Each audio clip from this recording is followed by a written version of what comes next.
అందరికీ happy morning అండి. మనందరినీ చూస్తుంటే నాకు చాలా సంతోషంగా ఉంది.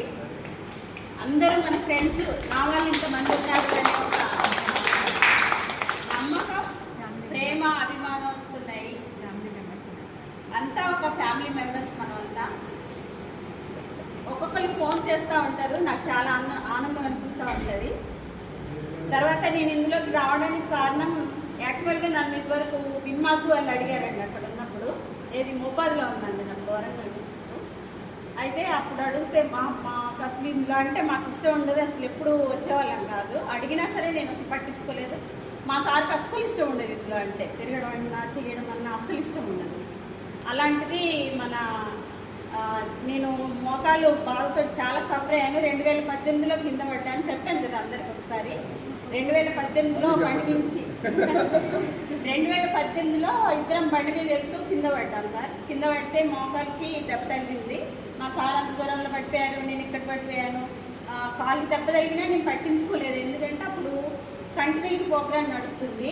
ఇక ప్రోగ్రామ్ ఆఫీసర్గా నాకే ఇచ్చారు. వెహికల్లోనే తిరగడం పెద్ద తిరిగే పని లేదు, కానీ మొత్తం ఆర్గనైజ్ చేయాలి కాబట్టి ఆ పనిలో ఉండి నేను అసలు కాలు పట్టించుకోలేదు. ఒక నెల తర్వాత రాను పెయిన్ ఎక్కువైపోయి కాలు వాసిపోయింది. తర్వాత బాధ భరించలేక హన్మకొండ హాస్పిటల్కి తీసుకెళ్లారు, తిరుపతి రెడ్డి గారి దగ్గరికి. అప్పుడు అందులో వాటర్ చేరి అసలు కాలు మొత్తం లేట్ చేశారు, మీరు ఎందుకు హెల్త్ డిపార్ట్మెంట్లో ఇలా చేశారు అని అన్నారు. మెడిసిన్ ఇచ్చారు, ఎక్స్రేలు తీసి ఒక నెల రోజుల్లోకి తగ్గిపోయింది. నాకు అంత మొత్తం తగ్గిపోయింది. కానీ నేను ఎక్కువ తిరగడం కానీ వర్క్ చేయడం కానీ అలా చేస్తే మాత్రం కాలు బాగా వాసిపోయేది, బాగా పెయిన్ వచ్చేది. అలాగా అప్పుడప్పుడు కొంచెం వర్క్ తగ్గించుకొని, నేను మెడిసిన్ ఎక్కువ వేసుకోను, వర్క్ తగ్గించుకొని రెస్ట్ తీసుకుంటూ ఉండేదాన్ని. నేను ఎక్కువ పని చేసినప్పుడు మాత్రం అది బాగా పెయిన్ వచ్చేది.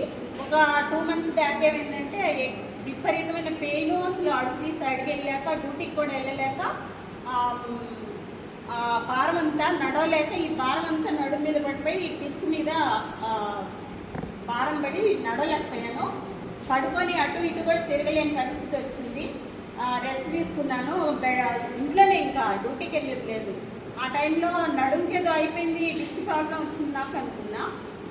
తర్వాత మెడిసిన్ అది వేసుకున్న, ఒక సిస్టర్ ఇంటి ముందు ఉంటారు, ఇంజక్షన్లు వేసేది. 3 days తర్వాత భద్రాచలం హాస్పిటల్కి వెళ్ళి ఎక్స్రే తీసుకున్నాను, బ్యాక్ను నీ కూడా తీసుకుంటే నీ మొత్తం అరిగిపోయి పక్కకి తొలిగి రైట్ సైడ్ బోన్ పెరిగింది. అది 4th stages ఉంటాయి, 3rd stage ఉంది. నెక్స్ట్ స్టేజ్లో ఆపరేషన్ చేయాలన్నారు. 20 days మెడిసిన్ రాశారు. అవి 20 days వేసుకొని బెడ్ రెస్ట్ తీసుకున్నాను. అవి వేసుకున్నప్పుడే కానీ మొత్తం మెడిసిన్ అయిపోయింది. నాకు తగ్గినట్టే తగ్గింది. మళ్ళీ పని చేస్తే అసలు చేయలేకపోయేదాన్ని. కొంచెం పని చేసుకోవడం, రెస్ట్ తీసుకోవడం, పని చేసుకోవడం, రెస్ట్ తీసుకోవడం, అలా అయినా సరే తగ్గలేదు. అసలు విపరీతమైన పెయిన్, నైట్ సలపరం అట్లా వస్తుంది. ఆ టైంలో మన తిరుపతమ్మ హెచ్వి గారు వచ్చారు ఒకసారి మా ఇంటికి. వచ్చి, అక్క ఇట్లా నువ్వు ఇంత బాధపడుతున్నావు కదా, మన దగ్గర ఒక ప్రోడక్ట్ వచ్చింది విన్మార్క్ అని, ఫైల్స్ కోసమని మన హెచ్వి అమ్మాజీ గారు వాళ్ళ హస్బెండ్ వాడారు. మీ అన్నయ్య కూడా అదేంటి గ్లూకోవిన్ వాడుతున్నాను, నువ్వు వాడి చూడక్క ఎట్లుంటుందా అని చెప్పి నాకు చెప్పారు. సరే వాడి చూద్దాం ఎట్లుంటుందా అని తీసుకున్నాం. స్పిరిలినాను స్కాష్ 12 అని అది తీసుకొని అసలు 10 days కూడా అవ్వలేదండి, 7 days 8 days అయిందంటే. అప్పటికే నా పెయిన్ తగ్గింది, నా పని నేను చేసుకుంటున్నాను అసలు. అయితే నేను ఇది గమనించలే, పనిలో పడి నేను ఒకటి తాగుతున్నాను, అది వాడుతున్నాను అన్న ధ్యాస నాకు లేదు. మా సార్ నర్సంపేటలో ఉంటారు, అక్కడ ఇల్లు కట్టుకున్నారు, అక్కడ ఉన్నారు.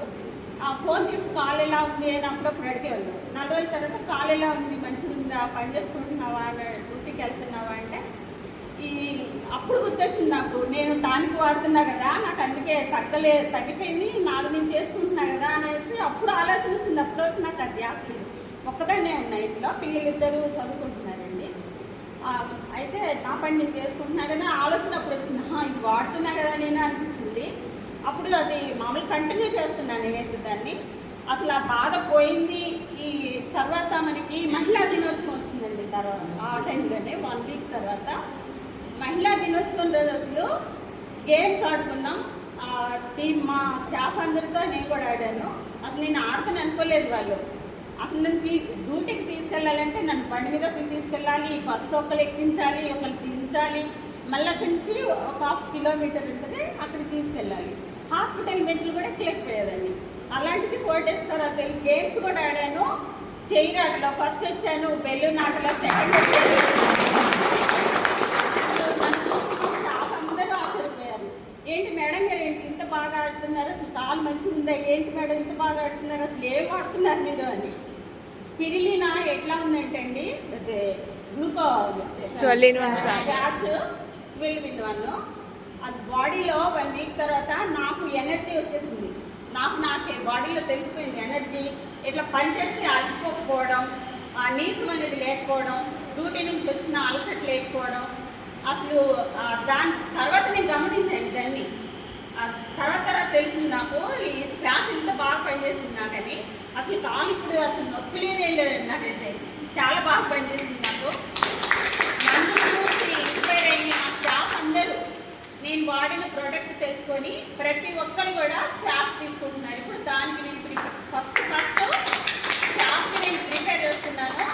లాస్ట్ టైం నేను అసలు 14 మందిని యాడ్ చేశాను. 14 మందిని కూడా 4000 తోటి యాడ్ చేశాను సార్.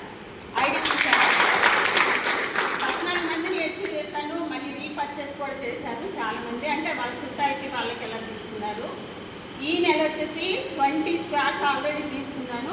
ఇప్పుడు ఆఫర్లో మళ్ళీ 10 స్క్వాష్ నాకు స్క్వాష్